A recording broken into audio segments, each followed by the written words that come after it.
Hush, hey, jangan berisik. Kamu udah subscribe belum? Kalau belum, segera subscribe channel gua. Dan jangan lupa klik tanda lonceng di sampingnya. Ayo, buruan subscribe. Jangan lama-lama. Assalamualaikum warahmatullahi wabarakatuh. Perkenalkan, nama saya Septian. Saya dari kelas 1D Ekonomi Syariah Fakultas Ekonomi Bisnis Islam YIN Syekh Nurjati Cirebon. Di sini saya ingin mengerjakan tugas mata kuliah studi Al-Quran. Dosen pengampu Pak Ahmad Ibrizul Izi, MH, dengan materi surah dalam Al-Quran. Yang pertama, ada pengertian surat dalam Al-Quran. Tahukah kalian apa pengertian dari surat dalam Al-Quran? Menurut bahasa, surat atau sering disebut dengan surat dapat diartikan mulia atau derajat, atau juga bisa diartikan dengan tingkat dari sebuah bangunan. Jika diibaratkan Al-Quran adalah sebuah bangunan, maka surat itu adalah tingkatan-tingkatannya. Surat juga dapat diartikan sesuatu yang sempurna. Dalam Kamus Besar Bahasa Indonesia, surat juga dapat diartikan sebagai bagian atau bab dalam Al-Quran. Jadi, jika ditelaah dan diperhatikan secara sungguh-sungguh, nama-nama surat dalam Al-Quran dengan berbagai pengertian seperti yang disebutkan tadi memuat beberapa kepentingan. Yang pertama, siapa yang membacanya dengan sungguh-sungguh dan memperhatikan segala isi muatannya, niscaya ia akan memperoleh sebagian tingkat dalam ilmu pengetahuan. Yang kedua, setiap surat mengandung beberapa hal yang lengkap dan sempurna. Yang ketiga, setiap surat Al-Quran satu sama lain berhubungan erat, tidak dapat dipisahkan antara yang satu dengan yang lainnya, seakan-akan merupakan tangga yang bertingkat-tingkat. Kita dapat menyimpulkan bahwasannya surat adalah sekumpulan ayat-ayat Al-Quran yang berdiri sendiri, yang memiliki pemulaan dan akhirnya sebagai tingkatan untuk membedakan antara surat yang satu dengan surat yang lainnya. Yang kedua, ada susunan surat dalam Al-Quran. Ada 3 pendapat dari ulama tentang penyusunan surat dalam Al-Quran.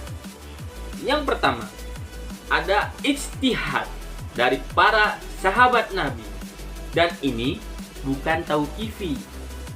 Yang kedua, ada tauqifi dari Nabi. Nah, tauqifi dari Nabi artinya itu telah ditetapkan oleh Rasulullah berdasarkan wahyu. Terus yang ketiga itu tertib sebagian surat-surat Al-Quran adalah tauqifi dan ijtihad. Tertib sebagai surat-surat Al-Quran adalah tauqifi dan tertib sebagian surat yang lainnya adalah hasil ijtihad. Pendapat ketiga ini didukung oleh beberapa ulama terkemuka. Hanya mereka berbeda tentang surat-surat yang mana yang tertibnya berdasarkan tauqifi dan yang berdasarkan ijtihad. Subbab materi yang ketiga, ragam-ragam surat dalam Al-Quran. Kata-kata yang diambil untuk menamai surat dapat diambil dari 3 hal. Yang pertama, itu dapat diambil dari luar surat. Artinya, kata yang dipakai untuk menjadi nama surat tidak tepat di dalam ayat-ayat dari surat yang bersangkutan. Contohnya itu Al-Fatihah tidak ditemukan di dalam ayat-ayatnya. Yang kedua, nama surat diambil dari tema yang sedang dibicarakan dalam surat tersebut. Contohnya pada surat An-Nisa. Dinamakan An-Nisa karena banyak membahas tentang wanita pada surat An-Nisa dan dinamakan An-Nisa. Yang ketiga diambil dari salah satu kata yang terdapat pada ayat dalam surat tersebut. Contohnya itu Yasin. Terus ada lagi contoh yang kedua itu Al-Baqarah. Nah, kata Al-Baqarah ini kita dapat dijumpai pada ayat ke-67 surat Al-Baqarah. Nah, berikutnya itu ada subbab materi tentang pengelompokan nama surat dalam Al-Quran.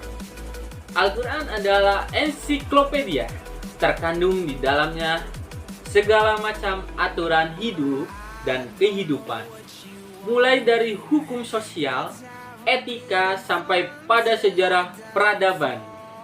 Menurut Quraisy Shihab, jumlah surat dalam Al-Quran sebanyak 114 dan susunannya telah ditentukan oleh Allah Subhanahu wa Ta'ala berdasarkan tauqifi.